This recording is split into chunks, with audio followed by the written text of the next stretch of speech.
Dear girlies, welcome to the Notes to Her podcast. We are back with note number 7, and in today's episode, we're going to be talking about filling your own cup. So pleased to have all my girlies here listening today. What have you been up to? As always, let's do a bit of a check-in. How are we doing? How are we feeling right now? If we could do a bit of a body scan. How are we feeling emotionally? We're going to use the weather again. I'm feeling cloudy, sunny, a bit grey. Nice skies full of rainbows. I feel like the weather woman when I do this. But yeah, how are we doing? So as always, I'm going to reflect on how my week has been. So I'm currently in a space where I have felt really burnt out this week. It's been a bit more of an actual relaxed week. The past few weeks and months, to be honest with you, have just been absolutely jam-packed, and I think it's actually it has actually caught up to me now. We love a girl that's booked and busy. We love a girl that is, got loads of things in her calendar, doing so many different things, being super duper active, but eventually that will actually catch up with you. And I think this week is definitely, and it's also getting darker earlier, and so that begins to have a bit of an impact as well, right? It being dark early, you think it's later than it actually is, when really it's not. But yeah, this week has really just been about, funny enough, putting myself first, which is something that has been inspired for this episode today. And so I've just needed a bit of calm, a bit of zen. And a girlie is burnt out. Energies aren't always going to be at 100, and that is okay. But we show up, and I feel a little bit, the tiniest bit recharged. If there's a battery for the year, I feel like I'm blinking on maybe the 15%, maybe 14% right now before the end of the year. So but I've got a holiday coming up, so I'm super excited to feel recharged from that and rejuvenated and revived. So it'll be really nice to have that. I'm really looking forward to that. So how has my week been? It's been okay. It's been, like I said, quiet. I haven't really got up to much. I chose not to go roller skating as well on Wednesday. It got to a point I was just like, I'm so exhausted. I physically cannot put my body through this. I gotta put me first, Lucius. I gotta put me first. So I literally was like, no, I can't put myself through. Let me not. It's not always about pushing yourself, right? You don't always have to let me just push through. No. Let me sit my ass down in my house and rest. Rest is productive. Rest is actually a productive. I don't care what anyone says. Rest is a productive thing. Although I know it took me a while to try and not feel guilty about just resting and pausing and having that time to myself, and not having to try and find things to do to fill up my time and utilize it, as they all say, And then I'd also done some really nice shopping, gone on a lovely shopping trip with Mumsy in Cardiff. So that was really nice. It was super jam-packed. Sephora in Cardiff has opened. Oh my goodness. I don't think I've ever seen a store have that much of a massive opening like that. The queue was insane. But then also Christmas is coming up as well. So it was just a super, super busy day. So my bank account is crying, but we move anyway. By the time this comes out, it won't be last weekend, it'll be the weekend before, so mid-October basically.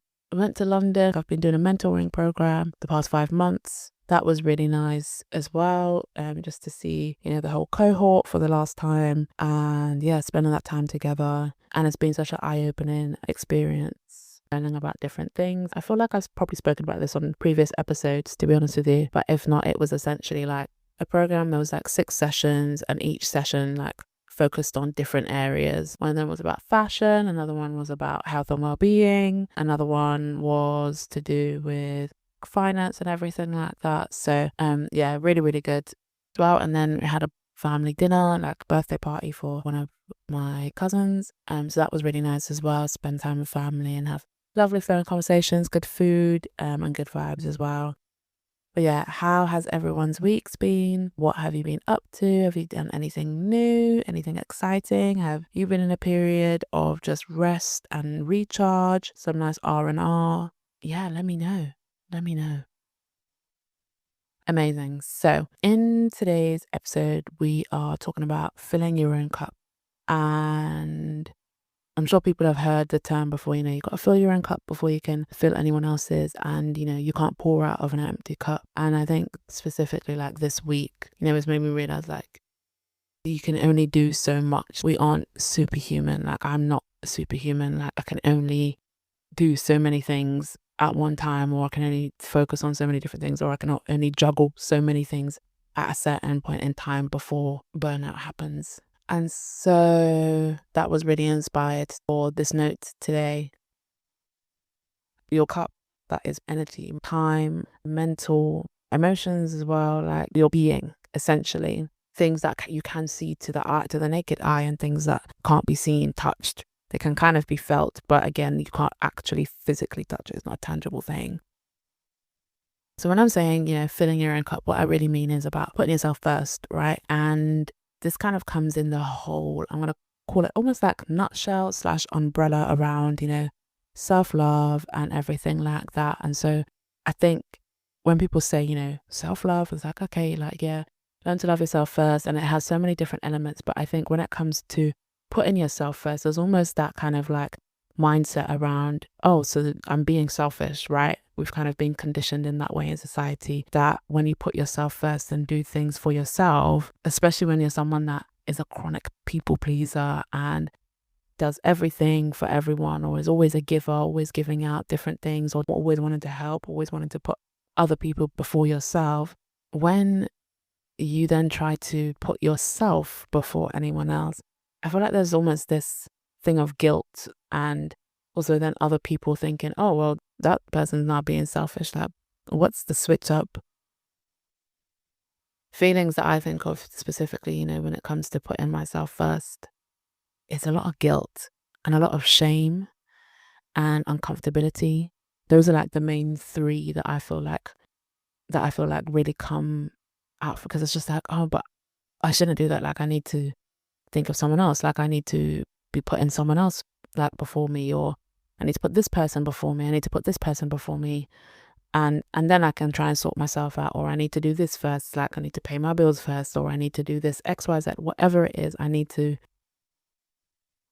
And it's the need, right? I've mentioned that whole word before about reframing how we talk about certain things, like, oh, I need to.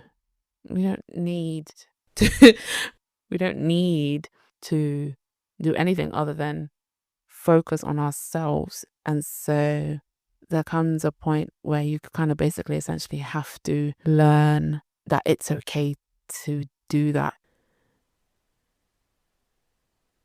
It's okay to put yourself first. It's okay to understand that in order to help people, you need to help yourself first. I think when it comes to as well, like putting yourself first, especially within the Black community, we're conditioned in that way of just, you need to be there.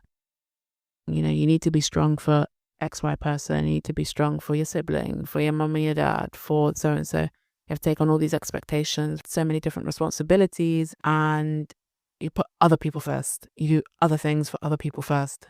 And it's like, but who's pouring into you? But we can't ask that question. We kind of just have to suppress it, and how we're feeling as well, and just have to be strong and try and push through it. And I'm saying those things in quotation marks. And how are we meant to do that when we haven't even put ourselves first, to know what our own responsibilities for ourselves is meant to be, what our own expectations for ourselves is meant to be? We're kind of like conditioned to overextend ourselves, and conditioned to overgive, and conditioned to people please, and conditioned to not fill our cups but fill other people's first.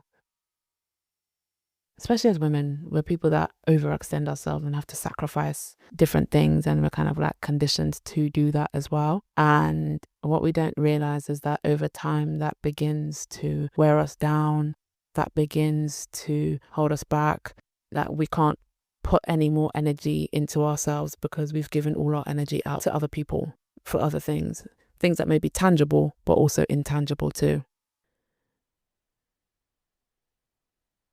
I think it's very difficult, especially like you're the type of person to always want to help people and give.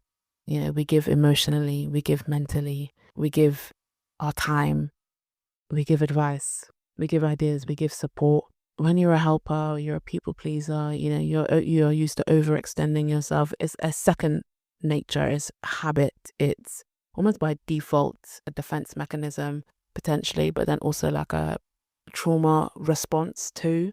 With that, when it comes to these, wanting to help and give and give and give and give and give and give and give, you're pouring yourself out. And when you're someone that is a giver, I'm envisioning it now as like, okay, I'm pouring into this person because this person said that they need something. They've said they need my time. I'm pouring someone that cup up. Okay, this person is now, telling me their story and they need some emotional support. Okay, so I'm pouring that aspect into it, that mental load. Okay, I'm pouring, and then I'm pouring, and then I'm pouring, and then I'm pouring. And then the day just goes, the weeks go, the months go, the years go. And then what have you got left for yourself apart from little drabs of water that you've poured so much out to so many different people but yourself?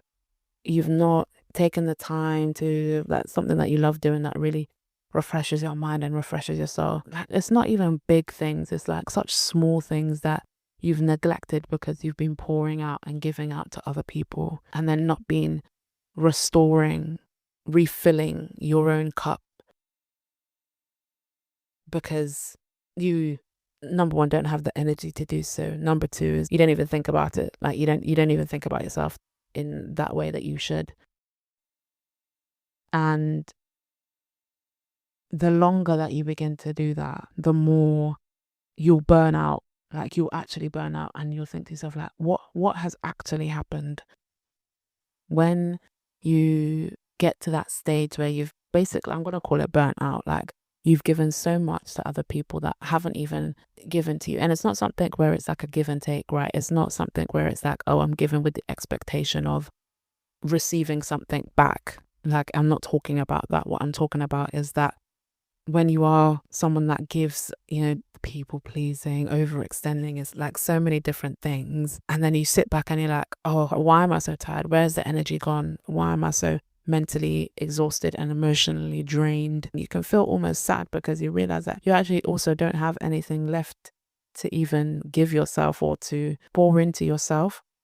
And I think when you have so many different distractions and things that go on in life, whether it's work, if you've got children, you have to do this and you have to do that, you have to do this and you have to do that. And you're pouring into those things and you're giving these things and you're giving your time and you're giving your energy. That split moment where those distractions kind of like fade away, it's almost like you kind of step out of that moment of busyness and fast paced, right? I'm envisioning like what's the blurred pictures like when things are zooming by so fast. I don't know what the correct wording is, but you kind of take a step back and kind of look at that and you're just like, whoa, everything's been going by so fast and I've been giving nonstop. And so I think it's asking yourself that question of like, if I don't even give to myself, who's giving to me? Who's pouring into my own cup when I'm pouring into others? Again, I think it's just a busyness, right? It doesn't even feel that way. Like it's not something that kind of comes into our conscious brain of like, oh, I'm doing this and that, I'm filling someone else's cup, so I should fill my own. Like, I'm not trying to get at that at all. I think it's just something of like, when you've poured into someone else, like, how do you feel after doing that? Do you feel really drained? Do you feel okay? Does it not make much of a difference? And it's not about bringing light to this in like a negative way and saying, you should never overextend. You should not be a people pleaser. Blah, blah, blah, blah, blah, blah, blah.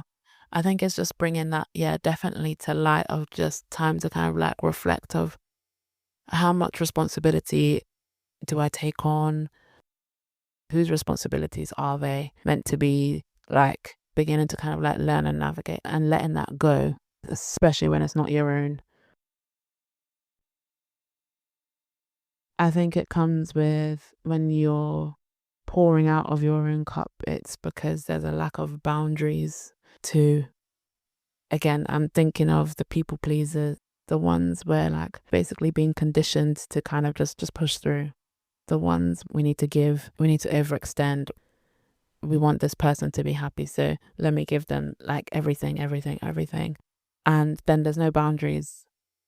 And although, yes, it can be helpful to the other person, for your own self, you're like, it's okay to actually say no. And when you don't have those boundaries, again, that's overgiving, you're overextending yourself. And you never know when exactly is actually enough either. Saying no is a form of self-care. Saying no is a boundary. We shouldn't feel this way, but we do feel this way, right? Of feeling guilty of saying no. Oh, I don't want to say no because then someone's upset with me for saying no. Especially when you're an overthinker. So, oh my, oh my gosh. When you're an overgiver and an overthinker, oh, what a mixture. What a mixture. When you're an overgiver and people are so used to you saying yes to everything or bending over backwards, and you finally say, you know, no, people then get kind of like offended, like, oh, well, they're always available. So why are they now saying no? And I think sometimes that may be the case, but then also that's not your responsibility to take on, like, again, a boundary. How people respond to you putting a boundary in place is not your problem. That's their own, and that's just because that they're not used to you putting that boundary in place and practically respecting yourself and not bending over backwards or bending to their will anymore. Saying no is a form of self-care, and it's not something that we should feel guilty for. That's you filling your own cup. And it will be so uncomfortable at first, but you'll get comfortable with it. Everything that you do for a first time that you're not used to doing, that feels foreign, is going to feel uncomfortable until you begin to do it. It's about asking yourself, can you continue to pour out of a cup that's empty? And how can you continue to pour into yourself? I think stopping and having that realization is really important, because it's essential to try and think like, right, okay, what can I do for myself? How can I pour into myself? How can I learn what is a boundary for myself? Choosing ourselves isn't selfish, and it's one of the purest forms of self-love. And having that self-awareness is really essential, because you kind of are able then to begin to unpack and navigate then what it's like to do things for yourself, do things that nourish your soul, your mind, like your body, your spirit, your cup. And again, it doesn't have to be big things. And the after effects of that, so impactful. So some tips that you can do to try and fill your cup. Start them off small. Don't try and implement the big things, because that's not sustainable. Having a self-care routine as well. Learning to be alone. It can be so, again, busyness of life with everything, and you may always be with people, but I've really tried to implement like, okay, I need to be alone now. Have my time to do whatever I want, whether that is laying in bed, whether that is laying in bed after a long day, or, you know, just reading a book and just having that quiet unwinding time. Amazing. Like, it's just the silence can be so nice sometimes. Also, checking in with yourself. Also, taking yourself out on dates. Again, I think it's learning to kind of like date yourself, especially when you're someone that is so used to overgiving and overextending yourself and as a people pleaser. Taking yourself out on dates, learning to date yourself, learning to know who you are outside of that. And when you're stepping into this new space in your life that you're beginning to navigate, it can really help as well. I think it's also about reflecting. Reflecting will really help, of just like, you can kind of track almost in a way and see how far you've come, and see, you know, and identify, okay, well, these were the things that I was doing. And then over time, as you begin to kind of implement these small little tips and changes, you can kind of see how far you've come. Another thing is putting in boundaries. Oh, I sigh, because it can be so hard to kind of put them in place and then actually stick with them. And again, everything's out of habit, right? Like, when you put a boundary in place, it's almost by nature that you kind of want to go back to this, like, let me just do it just to try and keep the peace. Let me do it so I can try and make sure that people maybe still like me and everything like that. But you've got to fill your own cup. And so putting the boundaries in place will be really, really helpful. And then I think as well, being with loved ones, like their family, friends, your partner, spending that quality time and everything like that. Okay, so agony aunt segment. So for today's dilemma, someone has said, how have you grown in the area of putting yourself first? My entire understanding and belief of love is that you put other people first, especially in romantic relationships. I was raised in a home of conditional love being in quotation marks, and emotional neglect, and didn't have healthy romantic relationships to learn from. This is having huge repercussions now as a 31-year-old. I've been in therapy for years, but I just can't quite wrap my head around what it looks like to put myself first, let alone believe wholeheartedly that I should. So I think for this, there's so many different approaches that can be taken, to be honest with you. And I think it's about making that conscious effort to make the time to put yourself first and kind of just, again, not in a negative way, but almost just consider, with what I'm doing, how does this benefit my well-being? I don't reframe my mind this way, but it may be something that maybe if it's something that is quite hard to wrap your head around, it may just be like, right, okay, try and maybe ask yourself quickly that question of like, okay, what can I do that I know this will kind of help me and benefit me? So that could be something like I'd mentioned, having a self-care routine and putting in boundaries, doing things that you want to do or feel is actually right with you as well. And also dating yourself. I think those are some practical steps that can be done to try and help you. Like, this is me putting myself first now. I think it's so difficult when you've kind of been brought up in a space where love has kind of come with conditions, because that's all you attach it to, right? When you grow up, especially in romantic relationships, is something where I have to kind of do everything that I can and almost put the person on a pedestal, or, almost put out a whole red carpet for that person because you want to try and do everything to get their attention. And while you're giving unconditionally, or what you feel like is unconditionally, you may fear they're only giving conditionally, because again, that's something that you've been brought up with. It's almost like, again, like a defense mechanism and trauma response when you have that inconsistency of love within childhood. I think it's also about learning how you want to be treated is also really important, especially when going into romantic relationships. Kind of like know what your boundaries are, what your expectations are, what your standards are, because that will really help. And again, I can't think that all comes under that whole umbrella around self-love. I think those things kind of go hand in hand, of putting yourself first and that being a form of self-love, like I'd mentioned also earlier as well. And so, yeah, I think those are some practical steps that can probably help. And I think, yeah, this is a short, very short agony aunt segment. So I'm super sorry about that. But a girl is tired. As always, please don't forget to like, comment, subscribe, follow us on YouTube, Spotify, Apple Podcasts. Instagram is notetoher.pod. And you can also follow me on Instagram as well, Rianne Walker, but instead of the E in Walker, it's an X. And I'll see you girlies in the next episode. Loves ya.